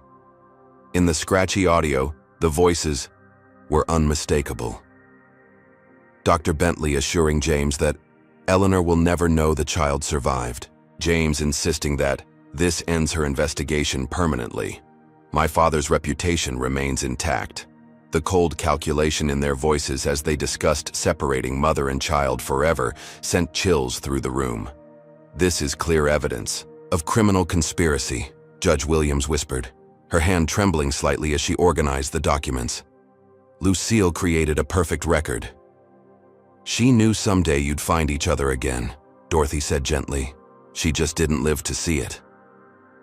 When the special prosecutor arrived, a stern woman named Victoria Chen with a reputation for incorruptibility, she spent hours interviewing Jamal. He recounted everything from his grandmother's death to The calculator incident, the foster placements, the beatings, and his discovery of his true identity. Judge Williams remained present as his newly recognized parent, occasionally clarifying legal points but mostly listening with growing horror at what her son had endured. The calculator theft was completely fabricated, wasn't it? Prosecutor Chen asked directly. Yes, Jamal confirmed. Jason Whitaker claimed I stole it, then found it later in the gym. I never touched it. And you believe this was deliberately orchestrated to bring you into the juvenile justice system? I know it was, Jamal replied firmly. When I overheard Mr. Thompson talking to DA Bentley, he mentioned something about keeping an eye on the boy and making sure I accepted a plea deal. Chen nodded thoughtfully. The timing is certainly suspicious. Your grandmother dies. You're placed with a family connected to the Whitakers, immediately accused of theft, and Judge Williams is assigned your case, only to be removed when she shows too much interest. By afternoon, the story had leaked to the media. News vans crowded the hospital parking lot, and hospital security had to be reinforced to keep reporters from entering. The headlines were sensational. Judge discovers son alive after 12-year cover-up, and political dynasty implicated in child separation scandal. Marcus returned from a coffee run with updates from the outside world. They've arrested DA Bentley for evidence tampering and obstruction of justice. His brother, Dr. Bentley, is being questioned by the medical board. Senator Whitaker has canceled all appearances and issued a statement denying any knowledge of his son's actions. Judge Williams shook her head. Predictable. The senator always maintains plausible deniability, but those financial records will tell a different story. What happens now? Jamal asked. For us personally, I've filed emergency paperwork to establish legal custody, his mother explained. Given the DNA evidence and circumstances, it should be expedited. For the broader case, the special prosecutor will likely convene a grand jury. Will I have to testify? Probably, she admitted. But I'll be with you every step of the way. Later that afternoon, the doctors cleared Jamal for discharge, prescribing rest and follow-up appointments for his healing ribs. The question of where he would go created momentary uncertainty until Judge Williams addressed it directly. I have a house in Roland Park, she said. It's not far from your school, though I imagine you might want a fresh start somewhere else. Roland Park, Jamal repeated. That's where the Thompsons live. Ironic, isn't it? You were just blocks from my home during your time with them. Her expression darkened. They'll be facing charges too, accepting payment to monitor you, participating in the conspiracy. As they prepared to leave, navigating the logistics of discharge while avoiding the media frenzy, Jamal's thoughts turned to his future. For so long, he'd been focused on survival, on uncovering the truth. Now that truth was exposed, but its implications were still unfolding. Will I still be Jamal Davis? He asked suddenly. Or will my name change? Judge Williams paused, considering the question with appropriate weight. Legally, we can establish whatever name you prefer. Your birth certificate originally listed you as David Jenkins, the name I'd chosen, but Jamal Davis is who you've been your entire life. Grandma Lucille raised me as Jamal, he said thoughtfully. I think I want to honor that. Then perhaps Jamal Jenkins Davis, she suggested, honoring both the women who loved you. The suggestion felt right, acknowledging both parts of his identity, the life he'd lived and the truth he'd discovered. As they left the hospital through a private exit, escorted by security past the media gauntlet, Jamal caught glimpses of the headlines on reporters' tablets. His story had captured national attention, raising questions about power, corruption, and justice. The Whitaker and Bentley families were facing not just legal consequences, but public condemnation. In Judge Williams's car, a sensible sedan rather than the luxury vehicle he might have expected, Jamal watched the familiar city pass by through new eyes. Baltimore had been his home his entire life, but now he was seeing it from a different perspective, traveling a different path. I live alone, Judge Williams explained as they drove. After losing you, I never had other children. I married William Williams. Yes, I know the name repetition is ridiculous, but he passed away 5 years ago from cancer. Were you happy? Jamal asked. The question seemed to surprise her. At times, William was a good man, a compassionate doctor. He knew about you, about the baby I thought I'd lost. He helped me through the worst of the grief. She paused. But there was always something missing. Someone missing. They turned onto a tree-lined street of stately homes, stopping before a colonial-style house with a wide porch and well-tended garden. It was similar in size to the Thompsons' home, but somehow warmer, more inviting despite its elegance.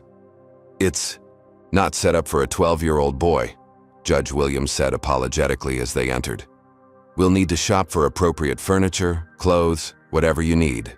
Jamal looked around at the tasteful decor, the walls lined with bookshelves, the framed law degrees and certificates.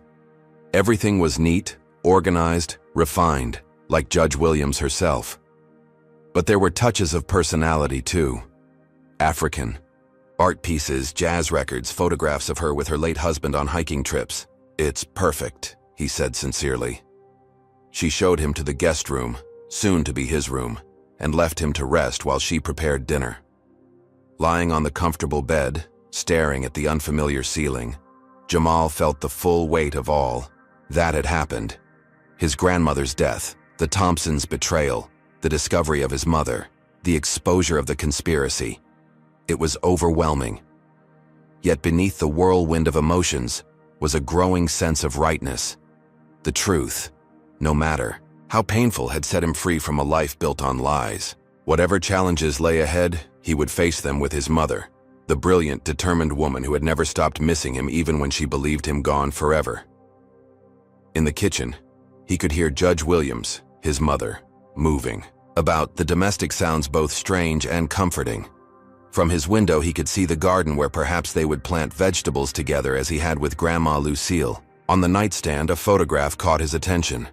A much younger Eleanor Jenkins cradling her pregnant belly, face glowing with anticipation. She had loved him before she even met him, had continued loving him through 12 years of believing him dead. That love, combined with his grandmother's protective devotion, had ultimately led to this moment of reunion and justice. Tomorrow would bring investigators, attorneys, media inquiries, and the continuing unraveling of the conspiracy. But tonight, in this peaceful room, Jamal Davis, soon to be Jamal Jenkins Davis, finally felt he had found his true home. 4 days after the dramatic hospital revelation, Jamal sat beside his mother in the anteroom of Courtroom 3 in the Baltimore County Courthouse. The same building where he had first appeared as a defendant now hosted a very different proceeding. His theft case was being formally dismissed before Judge Montgomery, with the special prosecutor revealing the extraordinary circumstances that had led to the false charges. "Are you ready for this?" Judge Williams asked, straightening his tie. She had taken emergency leave from her judicial duties to focus on the case and on helping Jamal adjust to his new life. "As ready as I'll ever be," he replied, still marveling at how quickly his world had transformed. The past few days had been a whirlwind of legal proceedings, medical appointments for his healing injuries, media management. His mother had hired a professional to handle the crush of interview requests, and settling into his new home. Through it all, Judge Williams had been a steady presence, alternating between fierce legal advocate and nurturing mother, making up for lost time. The courtroom doors opened, and they were ushered inside. Unlike his previous appearance, Jamal now sat at the prosecutor's table alongside Special Prosecutor Chen. Judge Williams, unable to participate officially due to her personal involvement, sat directly behind them in the first row of the gallery. "All rise for the Honorable Judge, Harold Montgomery." Judge Montgomery entered, his usual stern expression somewhat softened by the extraordinary circumstances. The courtroom was packed with journalists, legal observers, and curious members of the public, all eager to witness the latest development in what the Baltimore Sun had dubbed the Stolen Son case. "Case number JV 2023-0475, the clerk announced. "State versus Jamal Davis, or rather Jamal Jenkins Davis," she corrected, referencing the emergency name change that had been processed the previous day. "Special Prosecutor Chen, I understand you're seeking dismissal of all charges?" Judge Montgomery inquired. "Yes, Your Honor," Chen replied, rising. The state moves to dismiss all charges against Jamal Jenkins Davis with prejudice. Furthermore, we're filing a formal apology to Mr. Jenkins Davis for the miscarriage of justice perpetrated against him. Judge Montgomery nodded. Given the extraordinary circumstances that have come to light, the motion is granted. All charges are dismissed with prejudice, and the record will be sealed and expunged immediately. The formality of the dismissal took less than 5 minutes, but its significance was immense. Jamal was no longer a defendant. The false case that had been engineered to control and silence him was officially over. As they exited the courtroom, Jamal spotted a familiar face, Ms. Rivera, the school counselor who had first recognized his academic gifts and had testified on his behalf. "Jamal," she called, approaching with a warm smile. "I've been following the news. It's absolutely incredible." "Ms. Rivera," he greeted her. "Thank you for believing in me when no one else did." "I'm not at Roland Park Academy anymore," she confided. "After speaking up for you, the administration made my position untenable. But it was worth it." Judge Williams extended her hand. "Ms. Rivera, I understand you were one of the few adults who recognized my son's exceptional abilities and character. I'm deeply grateful. He's a remarkable young man," Ms. Rivera replied, "and now I understand where he gets it from." Their pleasant reunion was interrupted by commotion at the courthouse entrance. James Whitaker Jr. was arriving for his arraignment on multiple federal charges, surrounded by attorneys and security. Behind him, looking significantly less confident than during their previous encounters, was Jason Whitaker with his mother. When Jason spotted Jamal, he froze, color draining from his face. The realization that the boy he had bullied and falsely accused was actually his half-brother had clearly devastated him. His mother tugged his arm, pulling him quickly in the opposite direction. "We'll have to address that eventually," Judge Williams murmured. "He's your half-brother after all." "He hated me without even knowing me," Jamal replied quietly. "Just because of what I looked like, where I came from." "Prejudice is learned," his mother said. "Maybe this experience will teach him something valuable." Their discussion was interrupted by Marcus rushing toward them, expression urgent. "You need to see this," he said, holding up his tablet. "Senator Whitaker just gave a press conference." The video showed Senator Whitaker at a podium, his usual commanding presence somewhat diminished by the scandal engulfing his family. "While I am shocked and deeply concerned by the allegations against my son, I want to make it absolutely clear that I had no knowledge of any conspiracy involving Judge Williams's child. These actions, if proven true, were taken without my awareness or consent." "He's distancing himself," Judge Williams observed coldly, "throwing his son under the bus to save his own political career." "There's more," Marcus said, forwarding the video. "Furthermore," the senator continued, "I am calling for a full, independent investigation into these troubling allegations. No family, regardless of their standing, should be above the law. And if mistakes were made by members of my family, there must be accountability." "Classic damage control," Special Prosecutor Chen commented, joining their group. "But it won't work. We've obtained warrants for the senator's financial records going back 15 years. The paper trail is clear. He personally authorized payments to key players in this conspiracy." Jamal watched the senator's performance with a mixture of disgust and fascination. "He's lying so smoothly, so confidently. That's how men like him maintain power," his mother explained. "They create their own reality and expect everyone else to accept it." "Not this time," Chen added firmly. "The grand jury convenes tomorrow. We'll be seeking indictments against Senator Whitaker, his son, both Bentley brothers, and several hospital administrators." As they prepared to leave the courthouse, they were confronted by DA Bentley, who had been released on bail pending his own trial. His usual polished appearance had deteriorated, tie askew, hair uncombed, eyes darting nervously. "Eleanor," he began, his voice lacking its usual confidence. "We need to talk." Judge Williams positioned herself protectively in front of Jamal. "My attorney will contact yours, Richard. We have nothing to discuss directly." "You don't understand," he insisted, lowering his voice.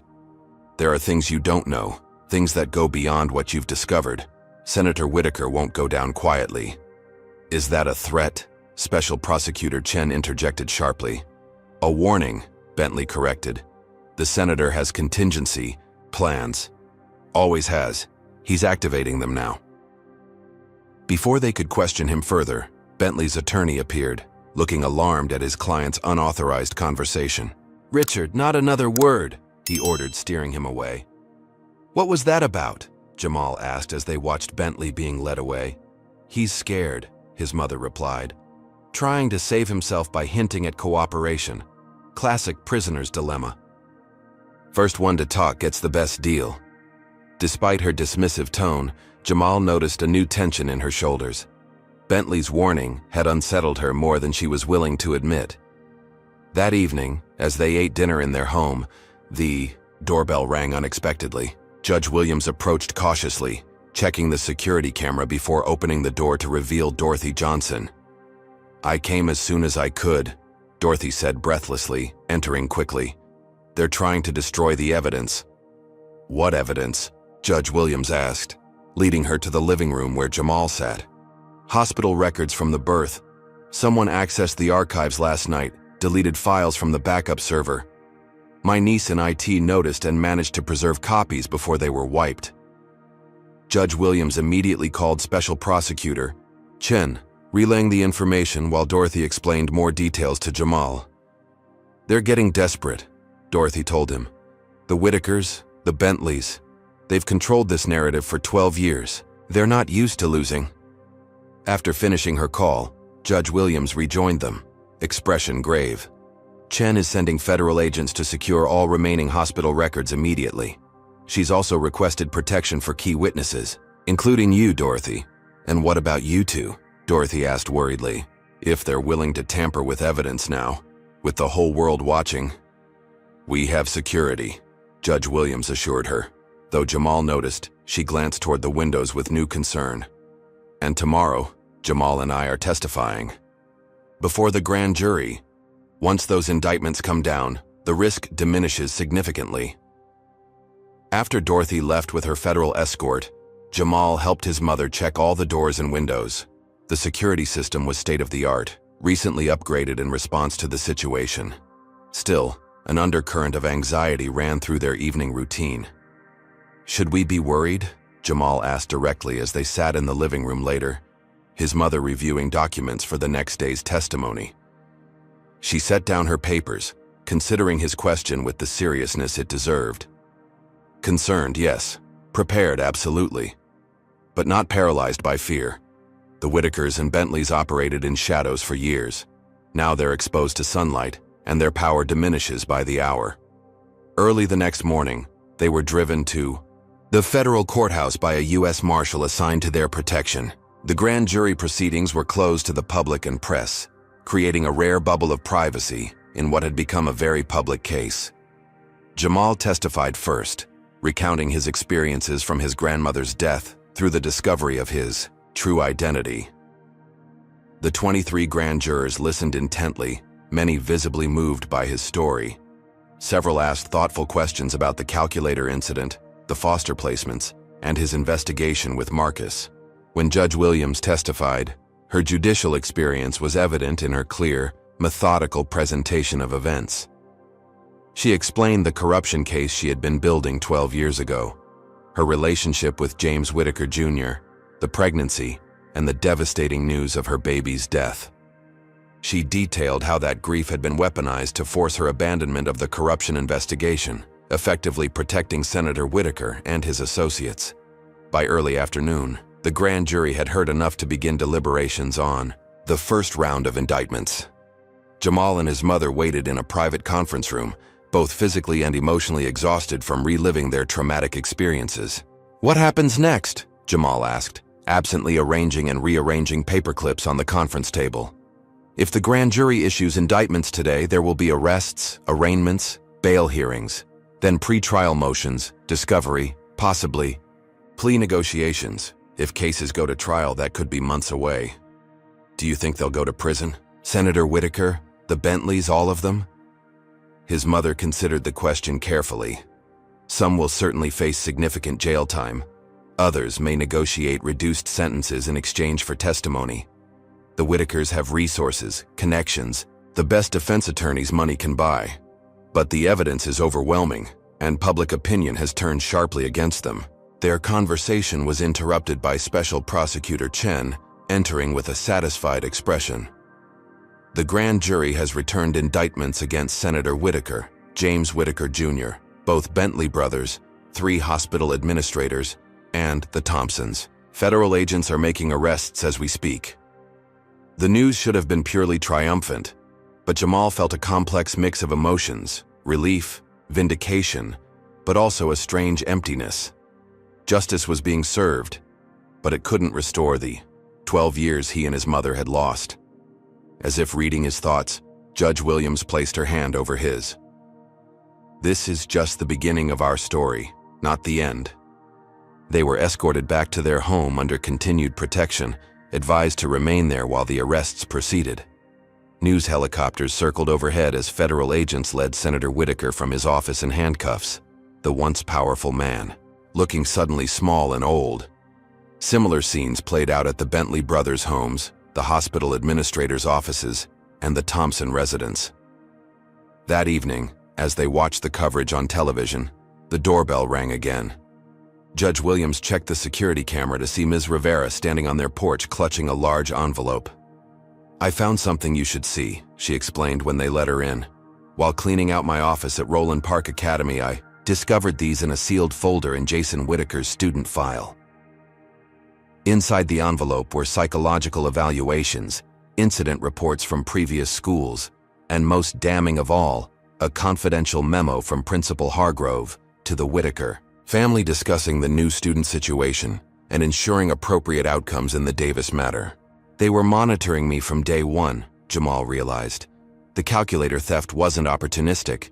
It was planned before I even arrived. Principal Hargrove was on the Whitaker Foundation board, Ms. Rivera explained. "When I saw these documents, I understood why he was so quick to believe Jason over you, why he called the police instead of handling it as a school disciplinary issue." Judge Williams examined the documents carefully. "These are extremely helpful for the prosecution.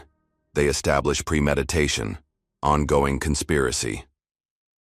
After Ms. Rivera left, promising to provide formal testimony about the documents, mother and son sat in contemplative silence.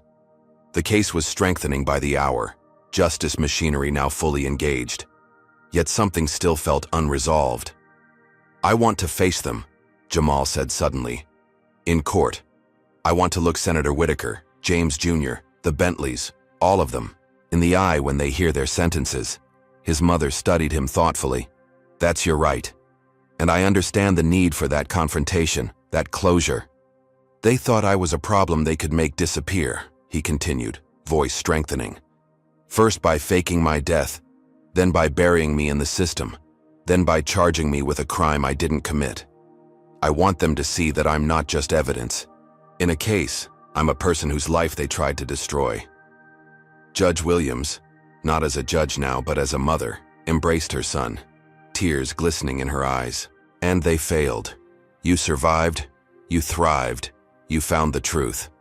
That's your victory, and no one can take it from you." The next morning brought news that sent shockwaves through Baltimore and beyond.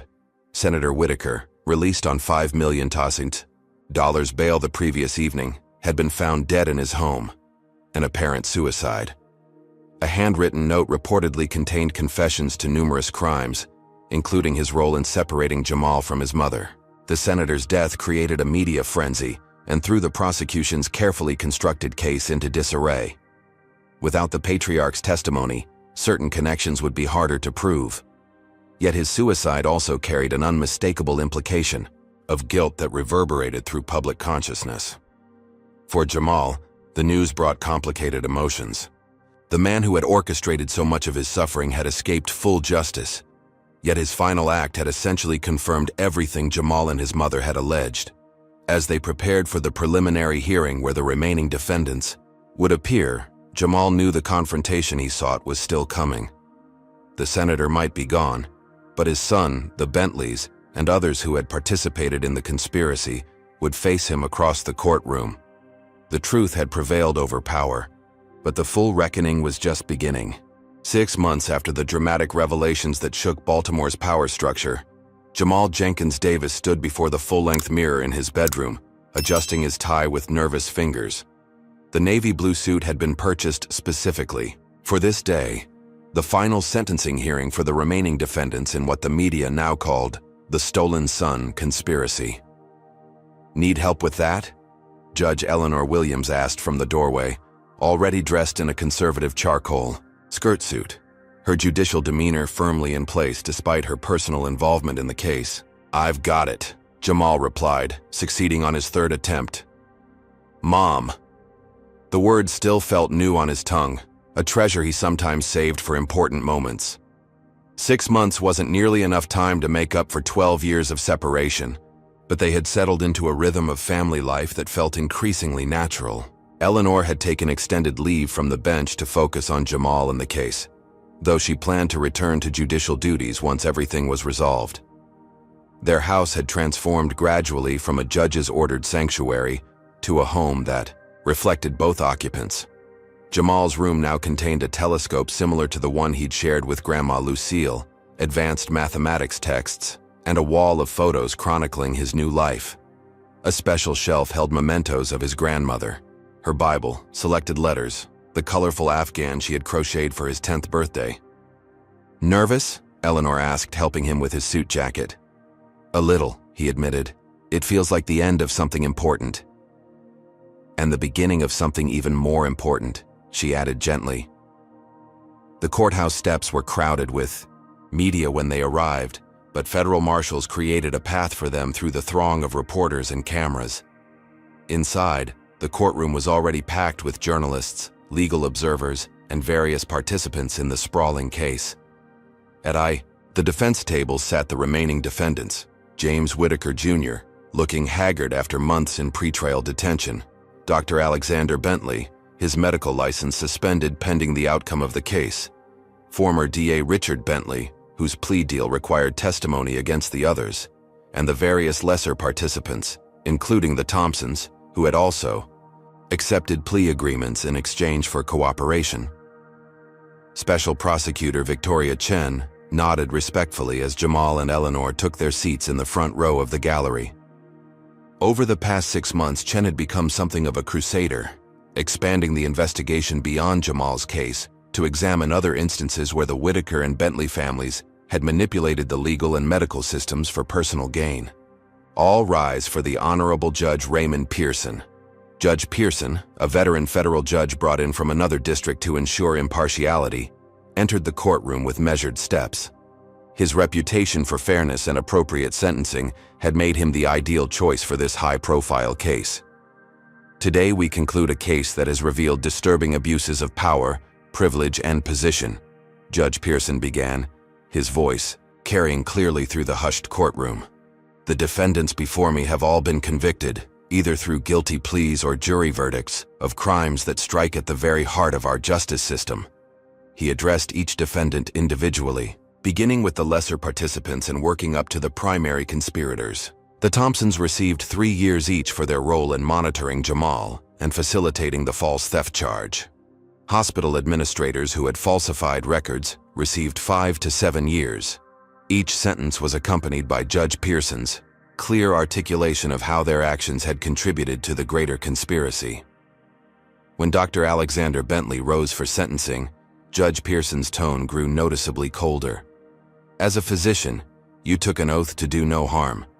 Yet you used your medical authority to separate a newborn from his mother through deliberate deception, causing immeasurable trauma to both. You falsified a death certificate, manipulated hospital records, and maintained this fiction for 12 years. The doctor stood rigid, eyes fixed on some middle distance. The court sentences you to 15 years in federal prison without possibility of parole, permanent revocation of your medical license, and restitution payments to be determined in subsequent proceedings. Richard Bentley, having provided valuable testimony against his co-conspirators, received a reduced sentence of 8 years.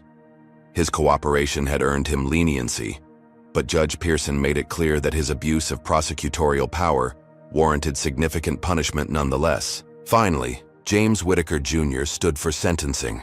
Throughout the trial, He had maintained that his actions were motivated by panic and family pressure rather than malice, an argument the jury had firmly rejected. "Mr. Whitaker," Judge Pearson began, "you have been convicted of conspiracy to commit kidnapping, fraud, falsification of government documents, witness tampering, and obstruction of justice. These crimes were not momentary lapses of judgment but a sustained campaign spanning 12 years, depriving a mother of her child, and a child of his mother." James glanced briefly toward Jamal and Eleanor before returning his attention to the judge. "Moreover, you used your family's wealth and influence to orchestrate a false criminal charge against your own biological son when the truth threatened to emerge. The court sentences you to 25 years in federal prison, forfeiture of assets related to these crimes, and restitution payments to Jamal Jenkins Davis and Judge Eleanor Williams in amounts to be determined." With the formal sentencing complete, Judge Pearson did something unusual. "Before we conclude these proceedings, the court recognizes that beyond the legal ramifications, there are profound personal dimensions to this case. If Ms. Jenkins Davis and her son wish to address the court, they may do so at this time." Eleanor squeezed Jamal's hand supportively as they rose and moved forward. She spoke first, her judicial composure momentarily giving way to raw maternal emotion. "For 12 years I visited an empty grave," she began, her voice steady despite the weight of her words. "I marked birthdays that were never celebrated, achievements never witnessed, milestones never shared. These defendants didn't just commit crimes against the legal system. They stole irreplaceable moments that can never be recovered." She paused, gathering herself.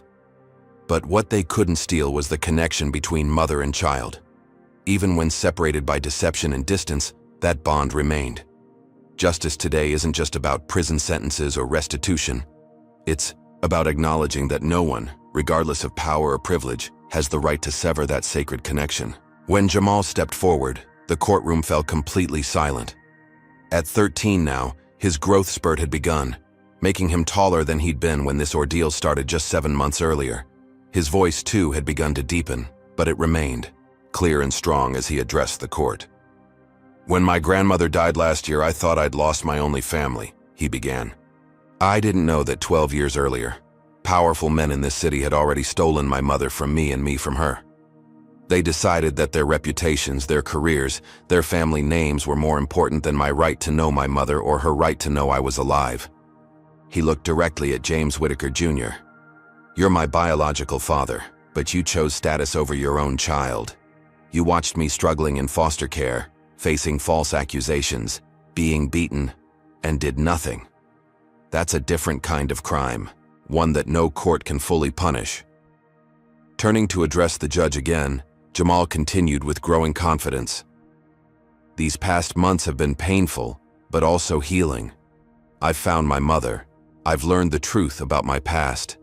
And I've seen that eventually, no matter how powerful the people involved, justice can prevail."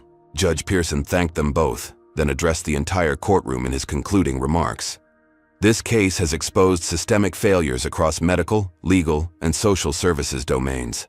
The court will be referring recommendations for procedural reforms to the appropriate oversight bodies. No child should ever experience what Jamal Jenkins Davis endured, and no parent should suffer what Judge Williams suffered." With a final rap of his gavel, the judge concluded the proceedings. As the defendants were led away, James Whitaker Jr. paused briefly, looking at Jamal with an expression that might have been regret before deputies escorted him out. Outside the courthouse in the spring sunshine, reporters crowded around Jamal and Eleanor, shouting questions about the sentencing and their plans moving forward. Special Prosecutor Chen intervened, providing a brief statement that emphasized the systemic reforms already underway as a result of the case. When they finally reached home, exhausted but relieved, Jamal found an unexpected package waiting on their doorstep. Inside was a hand-carved wooden box containing his grandmother's wedding ring and a note from Dorothy Johnson.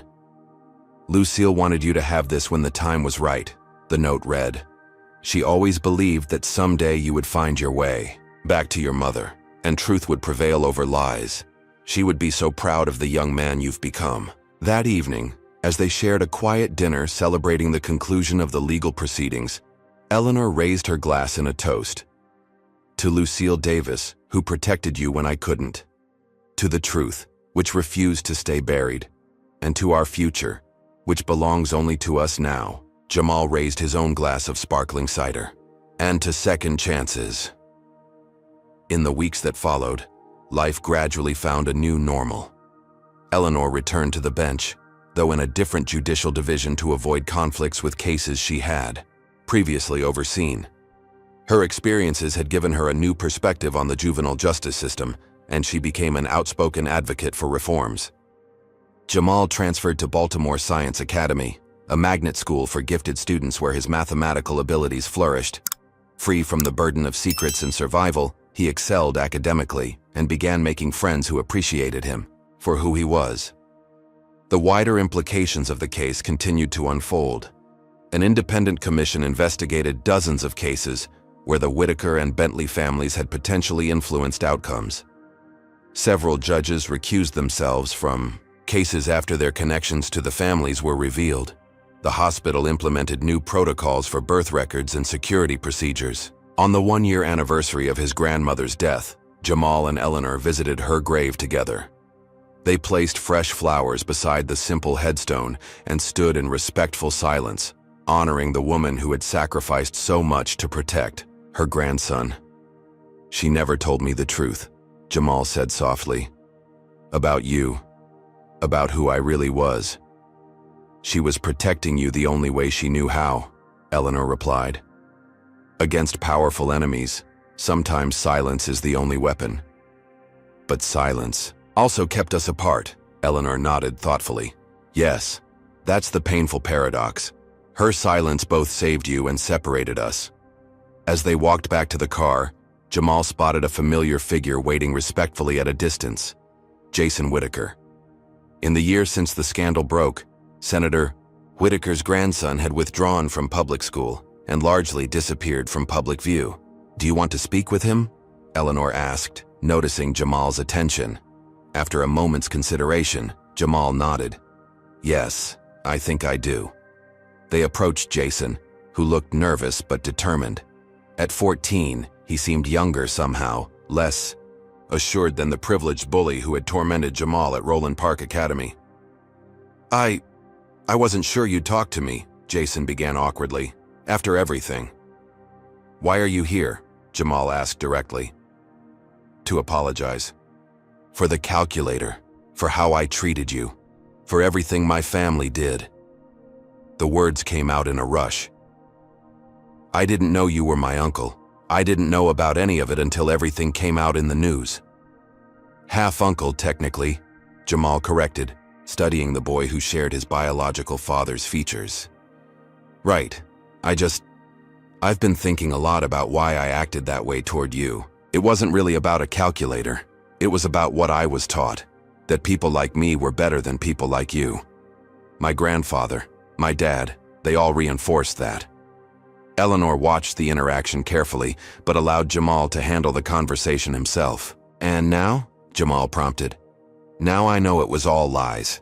Not just about you being my relative, but about people being better or worse based on where they come from, or what they look like." Jason looked down at his shoes. "My mom's been taking me to therapy, trying to undo some of the damage my dad and grandfather did. To me, I mean. Obviously what they did to you was much worse." The conversation continued briefly, awkward but sincere. No instant friendship was formed.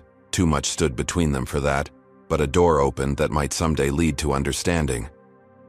As Jason left, Eleanor placed a hand on Jamal's shoulder. "That took courage, from both of you." "He's just a kid too," Jamal replied, "shaped by the adults around him like we all are." They returned home to find several university brochures in the mail: MIT, Caltech, Princeton, all reaching out to express interest in Jamal for their future advanced placement programs. His mathematical abilities had attracted attention from prestigious institutions eager to nurture such talent. "You have time to decide," Eleanor assured him as they browsed the glossy pamphlets together. "Years, in fact." "I know," Jamal agreed. "But it's nice to think about the future instead of being trapped by the past." That night, as Jamal prepared for bed, He paused before the photograph of his grandmother that held a place of honor on his desk. Beside it now stood a picture of Eleanor holding newborn Jamal, the only photo that existed of them together from his infancy, discovered in Lucille's safety deposit box. The journey from Jamal Davis, orphaned and accused, to Jamal Jenkins Davis, reunited with his mother and vindicated, had been painful and challenging. The 12 lost years could never be recovered, but the truth had finally prevailed against the most powerful forces arrayed against it. Justice had been served, not perfectly perhaps, but substantially. More importantly, a mother and son, torn apart by greed, corruption, and prejudice, had found their way back to each other, forging a bond that no conspiracy could ever again break. Have you ever witnessed a truth so powerful it changed everything? Let me know in the comments if this story touched your heart. If you want justice to prevail for more children like Jamal, hit that like button and subscribe to support these important stories. Share this video with someone who needs to be reminded that no matter how powerful the opposition, truth finds a way to shine through. Thank you for joining me on this emotional journey. May we all find the courage to stand up for what's right, even when the odds seem impossible. This powerful story reminds us that the fight against racism and injustice requires unwavering courage in the face of overwhelming odds. Jamal's journey shows that truth, no matter how deeply buried, will eventually find its way to the light. Even when faced with systemic racism and corruption that reaches the highest levels of power, one person's determination can topple entire systems of oppression. The story also teaches us about the unbreakable bond between mother and child, which transcended 12 years of separation, lies, and manipulation. It demonstrates how privilege and power are often used as weapons to silence marginalized voices. But when those voices refuse to be silenced, real change becomes possible. Perhaps most importantly, this narrative reveals how racism operates, not just through obvious acts of discrimination, but through complex systems designed to protect the powerful at the expense of the vulnerable. True justice requires dismantling these systems entirely, not merely punishing individual bad actors. Have you ever witnessed a truth so powerful it changed everything? Let me know in the comments if this story touched your heart. If you want justice to prevail for more children like Jamal, who face discrimination and racism, hit that like button and subscribe to support these important stories. Share this video with someone who needs to be reminded that no matter how powerful the opposition, truth finds a way to shine through. Thank you for joining me on this emotional journey. May we all find the courage to stand up against racism and injustice, even when the odds seem impossible.